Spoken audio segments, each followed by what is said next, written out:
এনসিপির একজন নেতাকর্মীর আকিদা দেখলাম, দেখি খুবই অবাক হয়ে গেলাম। 5ই আগস্টের পর এই বাংলাদেশের মধ্যে ছাত্ররা সকলেই মিলে নতুন একটা দল গঠন করেছে, যেটা হচ্ছে ন্যাশনাল সিটিজেন পার্টি, যেটাকে সংক্ষেপে বলা হয় এনসিপি। দলটার মধ্যে সদস্য সচিব হচ্ছে আখতার হোসেন। সবসময় একেবারে সুন্নতি লিবাস পরিধান করে থাকে, তার মুখে দাড়ি আছে, পাঞ্জাবি পরে থাকে। তো তিনি একটা জনসভার মধ্যে গিয়েছে, দেখুন তার সামনে দাঁড়িয়ে একজন কর্মী তার ব্যাপারে কি বলছে। হাত ধরে যার অনুপ্রেরণায়, যার নেতৃত্বে সবসময় শিখছি, যার নেতৃত্বে তিনি যদি জাহান্নামেও যায়, আমরা তার বিপদে চোখ বন্ধ করে জাহান্নামে চলে যেতে পারবো। আমার সেই নেতা জাতীয় নাগরিক পার্টি এনসিপির সদস্য সচিব, সংগ্রামী সদস্য সচিব, জননেতা জামানার ভাসানী, জননেতা আখতার হোসেন। এই আখতার হোসেন যদি তাদেরকে জাহান্নামে নিতে যায়, তার কর্মীরা সকলে জাহান্নামে যাওয়ার জন্য প্রস্তুত আছে। নাউজুবিল্লাহ। কোনো মুসলমান কি এই ধরনের বক্তব্য দিতে পারে? আজকে আমরা দুনিয়ার মধ্যে এত ইবাদতের মুজাহাদা করছি, কষ্ট করছি শুধুমাত্র আল্লাহ তাআলাকে পাওয়ার জন্য এবং জাহান্নাম থেকে। আর এই লোকগুলো বলতে চাচ্ছে যদি তাদের নেতা জাহান্নামে যায়, নেতার সাথে তারা জাহান্নামে যেতেও প্রস্তুত আছে। জাহান্নাম কত বড় ভয়ানক বিষয়। নবীজি সাল্লাল্লাহু আলাইহি ওয়াসাল্লাম উম্মতকে শিক্ষা দিয়েছেন, তোমরা আল্লাহ তাআলার কাছে জাহান্নামের আযাব থেকে পানাহ চাও।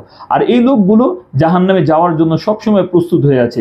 কোনো ব্যক্তি যদি এই ধরনের আকীদা রাখে যে আমি আমার নেতার সাথেই জাহান্নামে যেতে চাই, তাহলে আপনারা চিন্তা করে দেখেন এটাকে ইসলাম কখনোই সমর্থন করে না।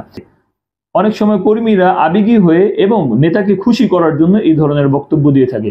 কিন্তু আখতার হোসেন সে তো একজন সচেতন মানুষ ছিল, সে তো বলতে পারতো যে না, তুমি এই ধরনের কথাবার্তা বলছো, এই ধরনের কথাবার্তা ইসলাম কোনোভাবেই সমর্থন করে না এবং এই কথা থেকে আমি আল্লাহ তাআলার কাছ থেকে পানাহ চাই। তো তাদের এই অবস্থা দেখে আমার কোরআনে কারীমের সূরা আহজাবের 66 আর 68 নম্বর আয়াতের কথাই মনে পড়ে যাচ্ছে। আল্লাহ তাআলা যখন এই ধরনের নেতা কর্মীদেরকে জাহান্নামের মধ্যে দিবে, তখন এই কর্মীরা আল্লাহ তাআলার কাছে অভিযোগ করবে। আল্লাহ তাআলার কাছে বলবে, রব্বানা ইন্নানা আতা'না সাদাতানা ওয়া কুবারা'না ফাআদাল্লুনা সাবিলা। হে আল্লাহ, এই দুনিয়ার মধ্যে আমরা আমাদের এই সমস্ত নেতাদের অনুসরণ করেছিলাম, তারা আমাদের বড় ছিল, তারা আমাদেরকে পথভ্রষ্ট করেছে। তখন এই কর্মীরা আল্লাহ তাআলার কাছে বলবে, রব্বানা আতিহিম দু'ফাইনি মিনাল আযাবি ওয়া লা'আনহুম লা'নান কাবীরা। হে আল্লাহ, আপনি তাদের উপর ডবল থেকে ডবল শাস্তি দেন এবং আপনার লানত তাদের উপর বর্ষিত করুন। তাহলে চিন্তা করে দেখেন যে কোনো মানুষ কি এই ধরনের বক্তব্য দিতে পারে কিনা।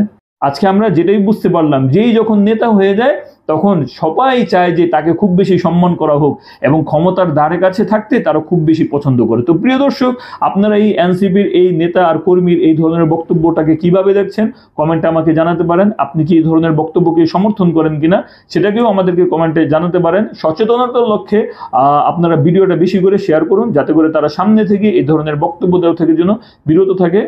আসসালামু আলাইকুম ওয়া রাহমাতুল্লাহ।